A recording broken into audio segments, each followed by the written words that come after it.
I'm Emily, a 25-year-old who had been living a quiet, unremarkable life with my boyfriend Mike. Our relationship, which had started back in college, felt more like a familiar routine than a passionate romance. We often argued, mainly about Mike's lack of interest in planning for the future or his late-night gaming marathons, which left me to sleep alone. We were constantly skirting around the big question of our future without ever really addressing it. It wasn't that we didn't care for each other. It's just that somewhere along the way, we stopped making an effort. My parents, Sue and George, were the polar opposite of us. Married for over 30 years, they still shared loving glances and private jokes, their bond seemingly unbreakable. They were the ideal I aspired to find for myself, even if it wasn't going to be with Mike. On the evening of the crash, I remember arguing with Mike about something as trivial as unsorted laundry. He had promised to handle it, but as usual, the promise was as empty as the laundry basket was full. "Can't you just do one thing you say you're going to do?" I asked, my frustration evident. "It's just laundry, Em. It'll get done eventually," he replied, his attention fixed on his computer screen. The argument fizzled out, as they often did, leaving the deeper issues unresolved. Later, as I sat in the back seat of my parents' car, their warmth and laughter provided a soothing balm to the residual frustration from the argument. They were celebrating another year of Mom's life, and their joy was infectious. Then, in an instant, everything changed. Headlights collided with the sound of metal on metal, and everything went black.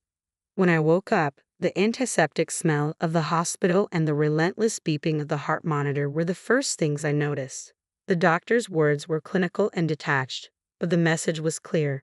My parents didn't survive, and my legs, once taken for granted, might never carry me again. The truth settled like a stone in my stomach. I was terrifyingly alone. Mike, who had just argued with me about laundry, was now my only connection to a life before the crash.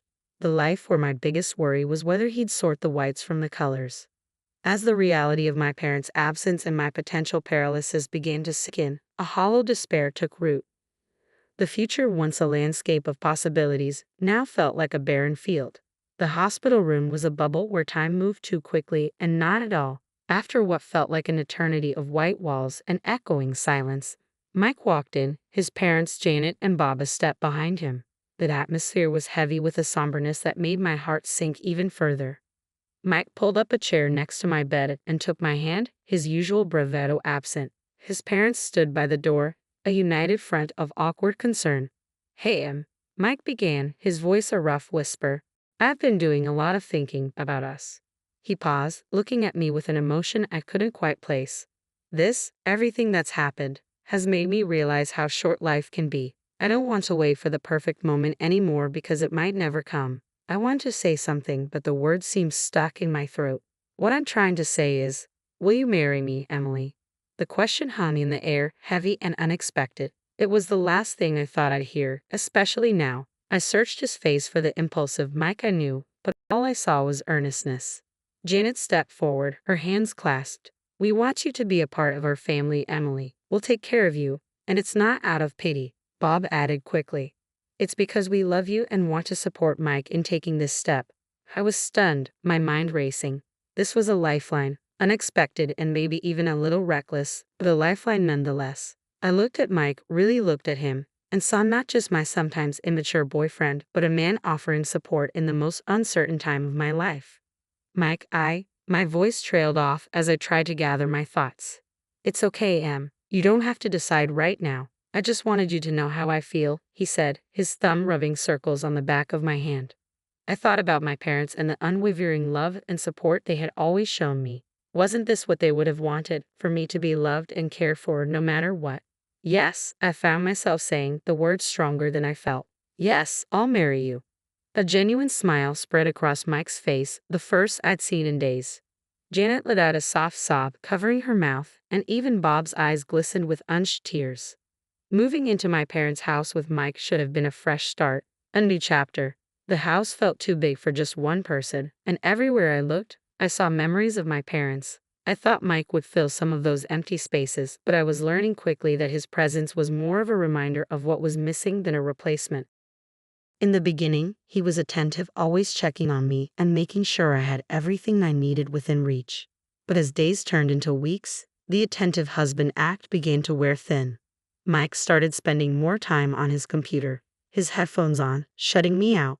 One evening, as I maneuvered my wheelchair to the kitchen, I found him staring blankly at his screen. Mike, have you thought about looking for a new job? I asked, trying to keep my tone light.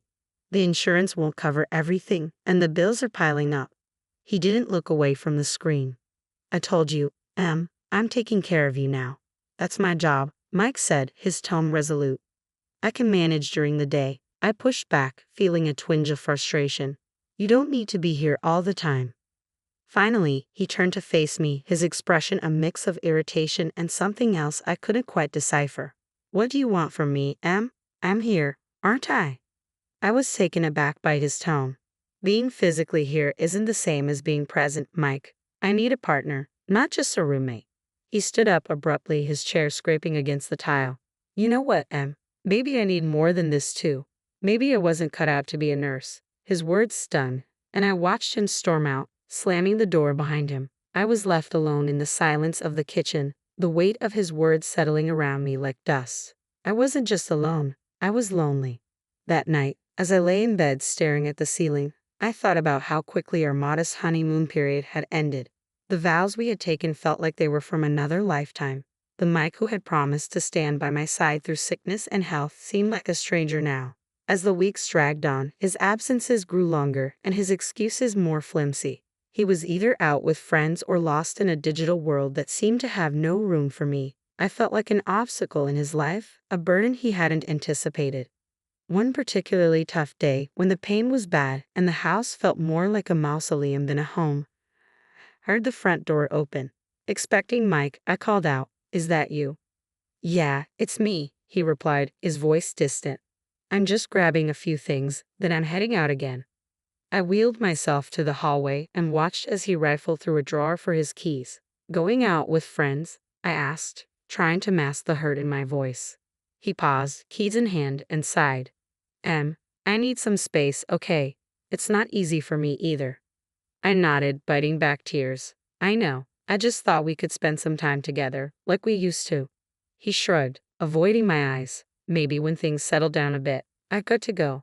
The house felt emptier with each passing day, a vast space filled with silence and the ghosts of better times. It wasn't just Mike's absence or the void left by my parents' voices. It was the small things that started to go missing. A vase my mother loved, a silver frame holding a family photo, a painting that used to hang in the hallway. I first noticed it when I was trying to distract myself with memories. I wheeled myself into the living room, intending to look through the photo albums, but as my eyes scanned the room, they fell on the bare patch of wall where the painting had been. "Mike?" I called out, unsure when he had last gone out. There was no answer, and the emptiness of the house seemed to echo back at me. That evening, when Mike returned, I asked him, "Have you seen the landscape painting that used to be in the hallway?" He barely glanced up from his phone. "Oh, that old thing. It was getting dusty, and I figured we could use the space for something else." Something about his casual dismissal didn't sit right with me, but it was my mom's favorite, I said, a tremor of unease in my voice. He shrugged, his attention still half on his screen. "We can get another painting. It's no big deal." But it was a big deal. The items that went missing next were unmistakable, things that had been in my family for years. One afternoon, I caught Janet, Mike's mom, in the act. She was bustling around the living room with a big black garbage bag. "Janet, what are you doing?" I asked, my voice sharp with alarm. She jumped, a guilty flush creeping up her neck. "Oh, just some spring cleaning, dear. This place is cluttered with so many old things." "But those are my things," I protested, my heart rate picking up. "Oh, we're just making things nicer for you," she said sweetly. "You'll thank us later." I watched her like a hawk every time she visited after that, but the thefts became sneakier, more calculated. And every time, the sense of violation deepened. When I brought up the missing items, I was met with reassurances that it was all in my best interest. One night, lying in bed while Mike scrolled through his phone, his new nighttime ritual, I said, "Mike, your parents have been taking things from the house." "My things?" He didn't look up. "Mom's just trying to help. You know she's got a knack for this sort of thing." "Help?"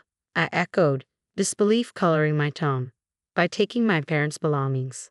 He sighed, finally setting his phone down and turning to face me.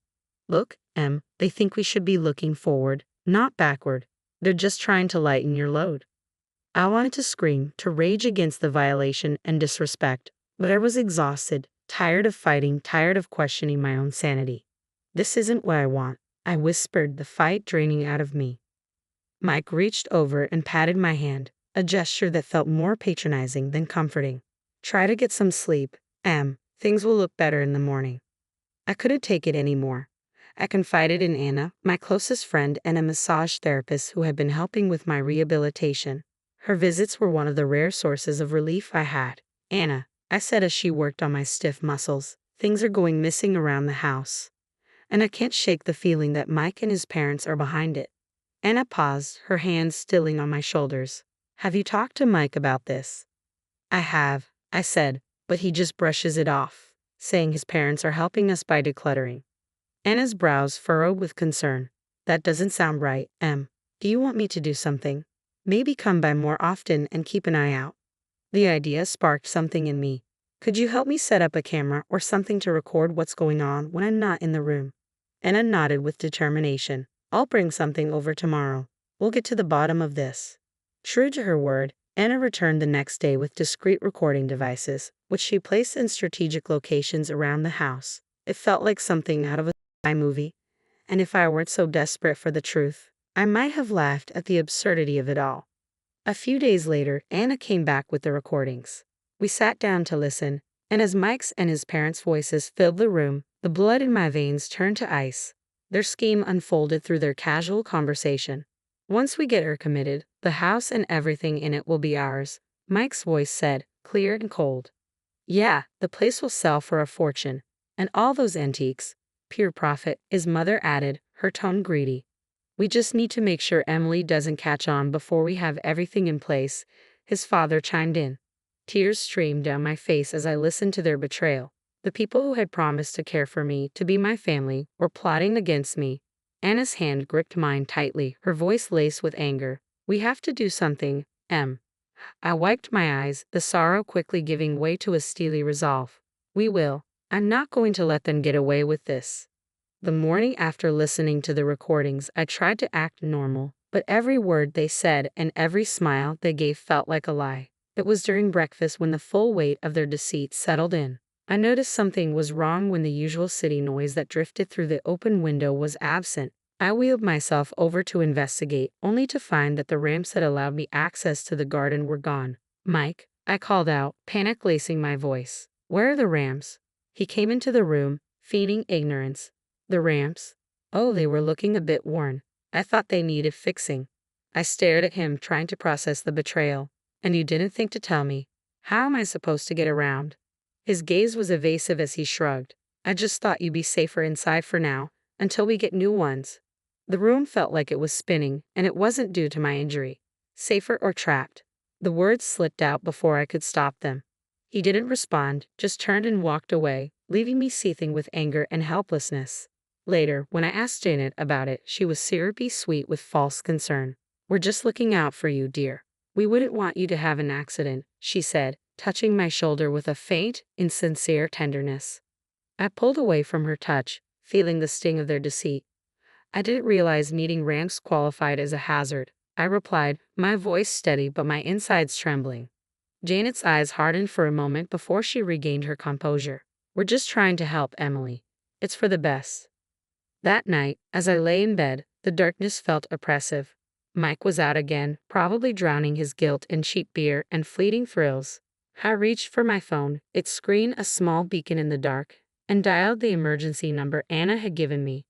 Anna, I whispered when she picked up. They've removed the ramps. I'm literally trapped in my own home. Her voice was a lifeline amid the turmoil. Hang tight, Em. I'm going to make some calls. We'll sort this out. The next day, I was in the kitchen when I heard the doorbell. My heart pounded as I maneuvered toward the entrance. It was Anna, flanked by a man and a woman in crisp suits with stern expressions. They were from a local disability rights organization here to assess my living situation. Beside them stood my lawyer, Mr. Hammond, clutching a leather briefcase. Emily, we're here to make things right, Anna said, her determination matching the resolve in my chest. Mr. Hammond stepped forward. We need to establish the facts first. Emily, I'll need to see the house and check against the inventory of your parents' belongings. As we moved through the house, the representatives from the service took notes, their disapproval clear at the missing ramps and the blatant disregard for my welfare. Mike walked in during the commotion, surprise etched on his face. What's going on? Who are these people? I looked at him, really looked at him, letting the full weight of my gaze settle on him. I'm taking back control, Mike. This is my lawyer, and these are advocates for people with disabilities. They're here to ensure my home is safe and that my rights are respected. Janet and Bob entered the fray, their confusion turning to fear as they realized the seriousness of the situation. Emily, darling, what is this about? Janet's voice trembled. It's about my rights, my home, and the truth, I said, my voice steady despite the storm raging inside me. Mr. Hammond is here to confirm the inventory of my inheritance.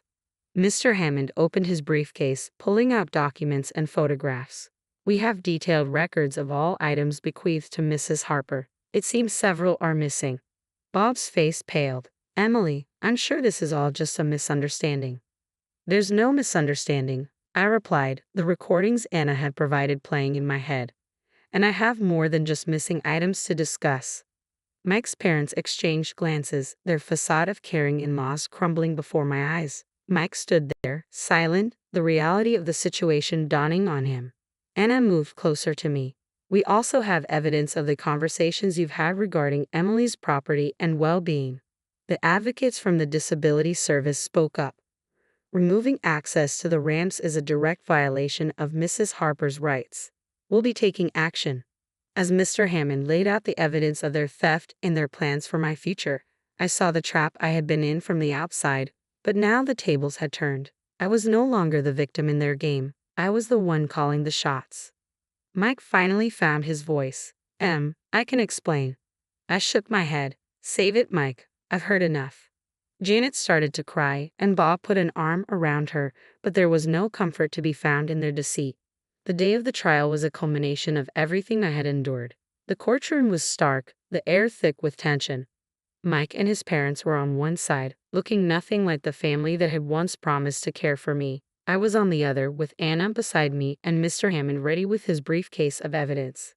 As the proceedings began, the judge looked down at us from his bench, his gaze lingering on me for a moment.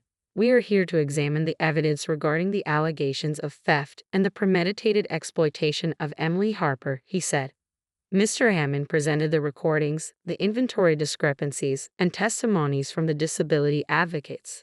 The evidence was damning, and Mike's family could do little but squirm under the weight of their deceit. Janet sobbed quietly, her sobs a soundtrack to the unraveling of their scheme. We never meant for things to go this far, she whispered when it was her turn to speak. The judge's voice was firm as he addressed them. You took advantage of a vulnerable person. There's no excuse for your actions. Mike stood, his voice barely audible. I'm sorry, Em. I never wanted to hurt you. I looked at him, the history we shared flashing before my eyes. Sorry, is it enough, Mike? You chose this path. The gavel came down like the final word on the life I had once known. Mike and his parents were found guilty, reparations were ordered, and they were to have no further contact with me. With Anna's support and a dedicated team, I began physical therapy. Each small movement was a victory, each step a testament to my resilience. My legs, once lifeless, began to tingle with new strength. One day, as I managed to stand with the help of parallel bars, Anna cheered me on. Look at you, Em. You're doing it. The smile on my face was mirrored in her own. I am, aren't I? The joy bubbled up from a place I thought had been broken beyond repair. I moved forward, one day at a time. The house, once a mausoleum of my past life, was slowly transformed back into a home, a sanctuary where I healed and grew stronger.